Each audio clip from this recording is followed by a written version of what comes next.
Inner Sanctum Mysteries.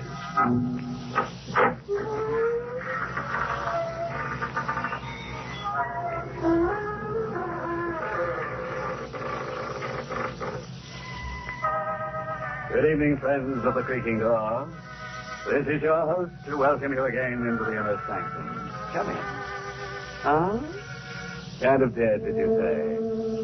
Well, yes, but we have our grisly little amusements. For example, our museum has the only authentic copy of the Moaning Leader. In music, we're very fond of Mendel Ground's Overture to a Midsummer Night's Scream. As for the movies, what really rattled our bones was The Razor's Edge.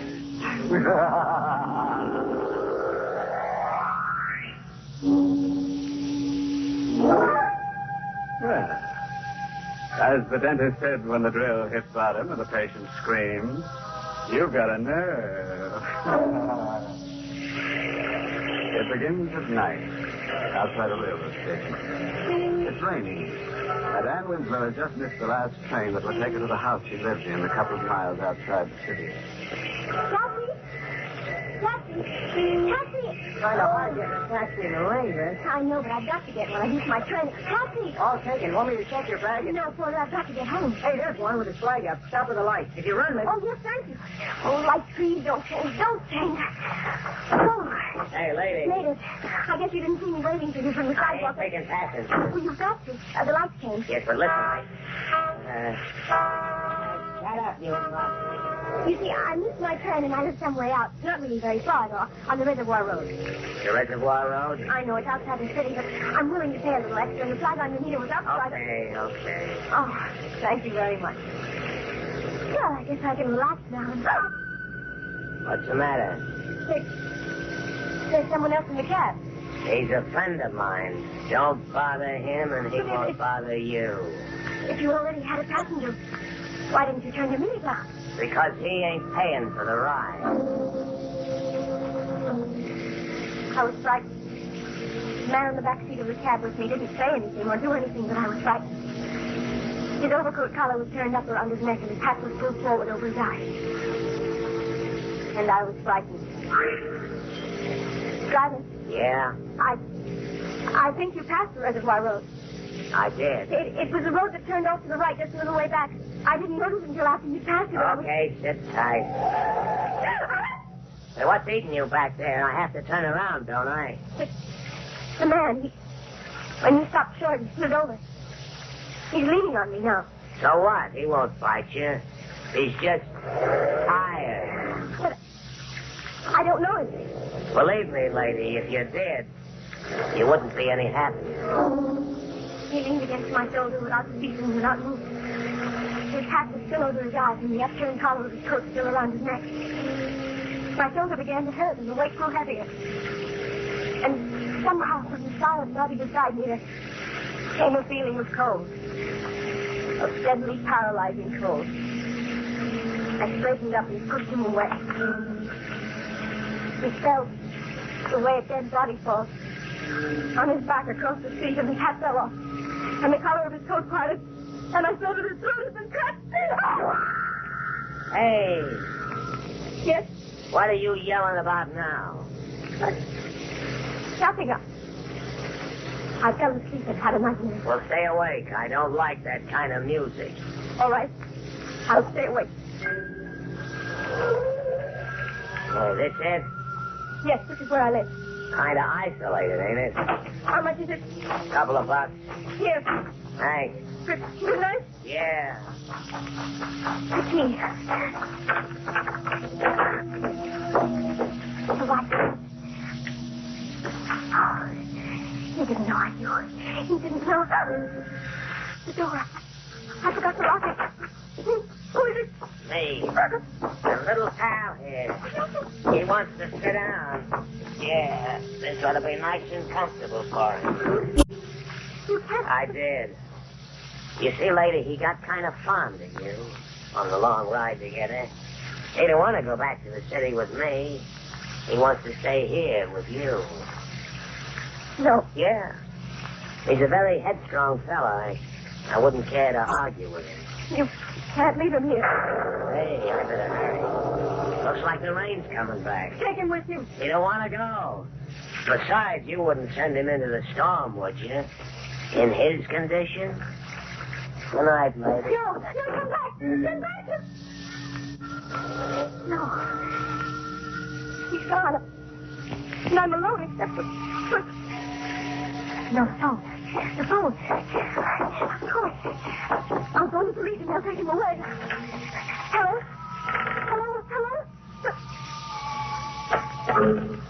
It's dead. Phone is dead. And I'm alone. In the room I'm coming to, there's a man whose throat has been cut. And he and I are alone in his house. I won't look at him. If I turned my head, I could see him. But I won't. What? He's moving. He's moving out of the chair. It's great. What?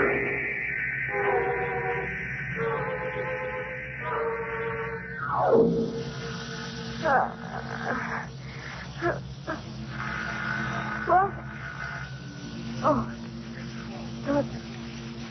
Door's out. He's got to get up. Door's on the floor. And the man's thrown up. The door. Good morning. It's morning. Yes, I would have come earlier, but... Morning, then. I must have been unconscious all night. I beg your pardon? Who are you? Manson, detective second grade, county police. From the police? Yes. Oh, but I couldn't reach you last night. Someone said I Well, tried... the lines were out all through this area. That's why Mrs. Blaine didn't get through to us till this morning. Mrs. Blaine. The old paralyzed woman down the road. Yeah, that's right. As soon as the telephone lines were working again, she phoned us. She was worried about what she'd heard during the night. She heard something during the night? A woman screaming, miss. From this house. That was me. Well, you seem to be all right. Why did you scream? The dead man in the living room. Me. The dead man in the living room? I see. Suppose we go take a look at him, huh? You don't believe me, do you? Well, it's not an easy story to believe, is it? But we don't have to argue about it. All we have to do is go into the living room. All right, come here. I feel sort of shaky.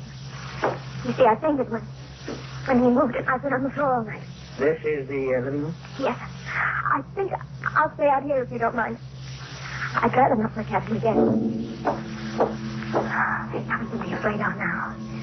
A policeman's here. And it's daylight, and they'll take him away. Well, miss, You saw him? I guess you must have been dreaming.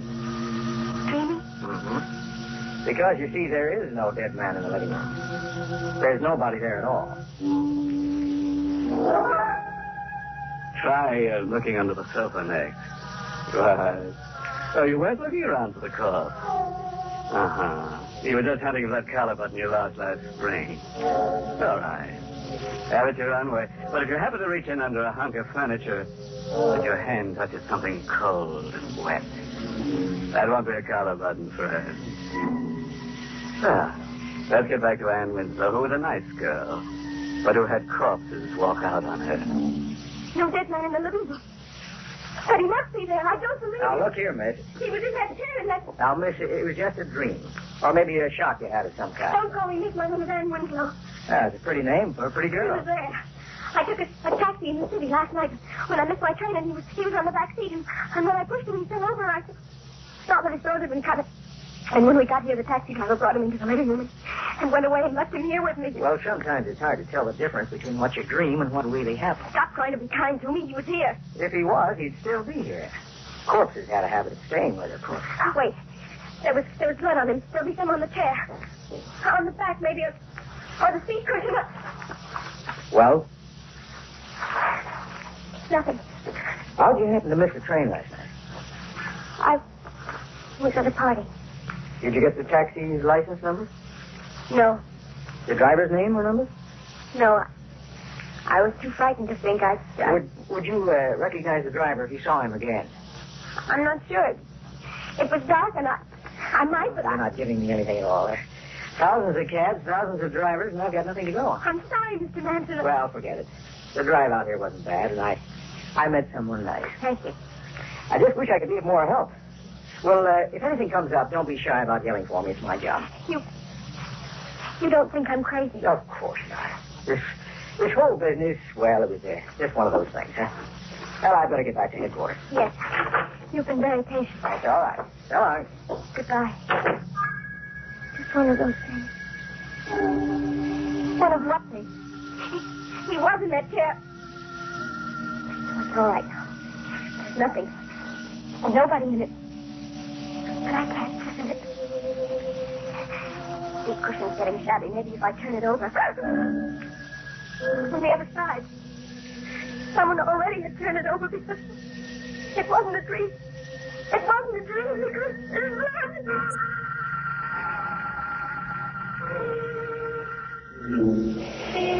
Can I help you, miss? I noticed you've been standing out here in front of the terminal for quite a while. What? Oh, no, thanks, Porter. There's nothing you can do. Well, you're the young lady who missed her train last night, aren't you? Yes, ma'am. Of course. You're the porter who helped me. Plenty of taxis around now. I know, but I'm trying to find the one I had last night. You are? Yes, you see, I left something in the cab. I thought if I could find the taxi again... Well, that's not easy. Well, but taxis usually work in the same neighborhood all the time, don't they? I mean, they have a special stand and... Well, that's true, miss, but you didn't get your cab last night at a stand. It was cruising. Oh. You didn't happen to notice the license number, did you? No, miss, I didn't. Or recognize the driver? I didn't even see him. I'm beginning to wonder if I saw him. I beg your pardon? Nothing. I guess I'd better go. I don't want to miss my train again tonight. Goodbye.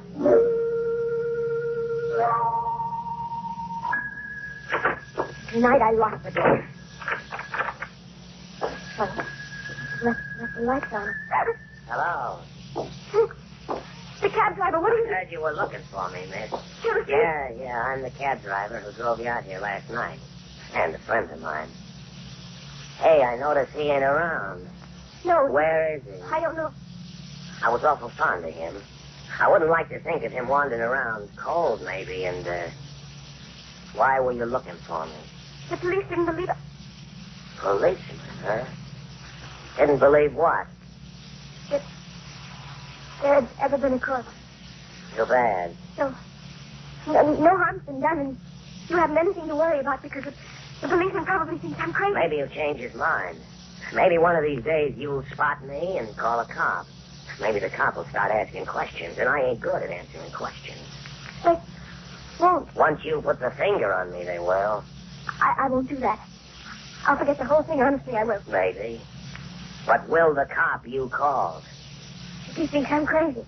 You're a good-looking girl, miss. Which means the cop's going to be back, and if he comes back, he's going to find out you're not crazy. Because you're not crazy. Stay away from me. There was a corpse, and he had his throat cut, and he was in this room, and you saw him. And if the cop starts believing you, you look for that corpse, and he'll find it sooner or later, and then he'll ask me questions. So it'd be a lot better if you went away. I'll go. I'll do anything you say. Don't touch me. You'll go. But further than you think.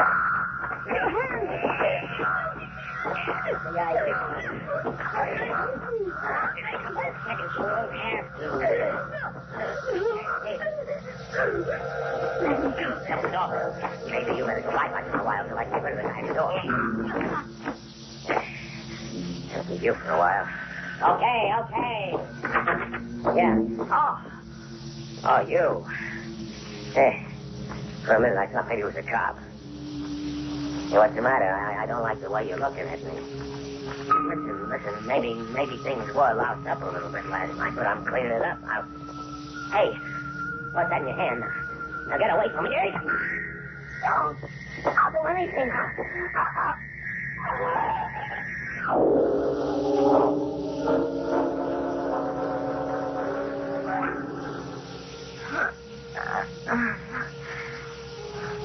The doorbell. The doorbell.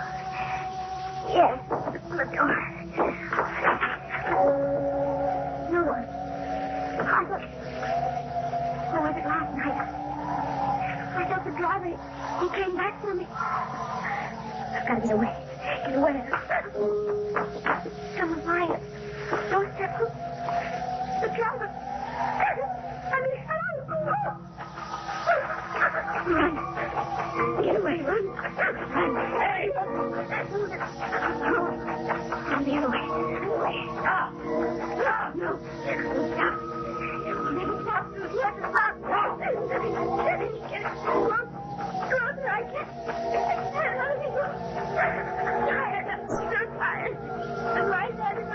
Miss Winslow, stop.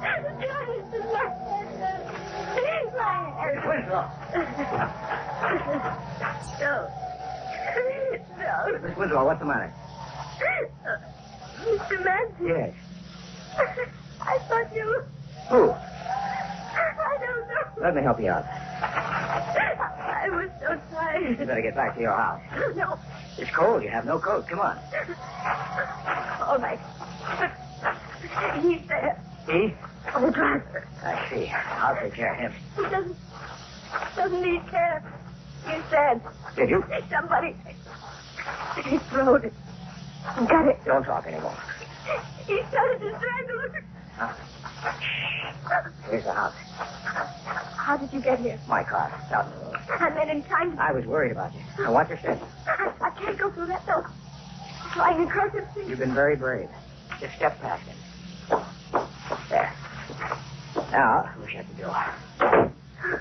Now, sit down. The chair here. Not the chair. It's the one. All right. The couch. Thank you. How to get the body away from your door. Notify it now. Yes, of course. Where's your phone? In the hallway, right outside the living room door. Good.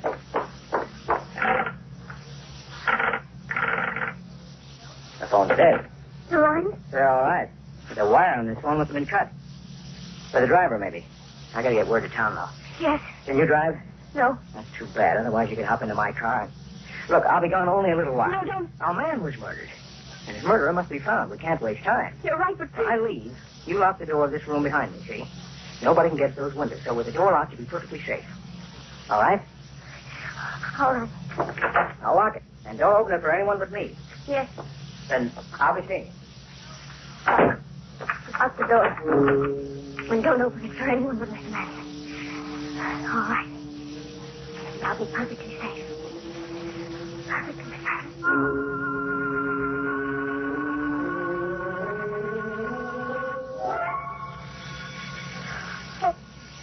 Oh, I dropped over. The phone. It was locked. Why, a minute. Wait, he told me not to open it for anyone but himself. No, this isn't anyone. This is the phone. No, I'll let it ring. I won't leave this room. Let it ring. Let it... He said the phone was dead. Not the line, but only my phone. Mr. Manson said the wire had been cut, but if it really had been cut, it couldn't ring. And it is ringing. It rings. That means he was lying. And if he was lying, he wanted me locked in this room so I wouldn't tell anyone. Hello? Hello? Stop, but I can call. The police, I'll go. Calling somebody? Put the receiver back. I said put it back. But that's done. Well, that's better. Living room, please. How come you tried the phone? It rang. Too bad I didn't rip the wire out as I should have. Careless of me, but too bad for you. What do you mean? I haven't much choice, have I? The driver's buried alongside of the corpse you met last night. Back in the woods. That's where I went. You're not a policeman. I'm a murderer. The corpse you saw last night was an old friend of mine who had ideas about sharing my profits and a little racket I run. I'd cut his throat and fix things with that cab driver to take the body out into the country and bury him. You hopped his cab and the goon didn't have brains to get rid of you before you spotted the corpse. He got panicky and left it with you. And told me about it. I rushed out here to show you a bill of goods. You bought all right. Except the cab driver got scared when he spotted you watching for him at the railroad terminal. He decided to shut you up. I trailed him, and realizing how easily he lost his head, I took care of him. And now, I'll have to take care of you. You can't go around killing. I've done all right so far. What's that? The door. You did call somebody before I got back. No. No, I forgot to lock the door. I gotta get out. It's a state trooper. You won't get out. Oh. Yes. Anybody else? Hey, you. He said. Yeah. That's a doornail. He was a murderer. He was. That's why he started shooting without waiting to find out. All I wanted was to tell him to move that car of his. It was blocking the road.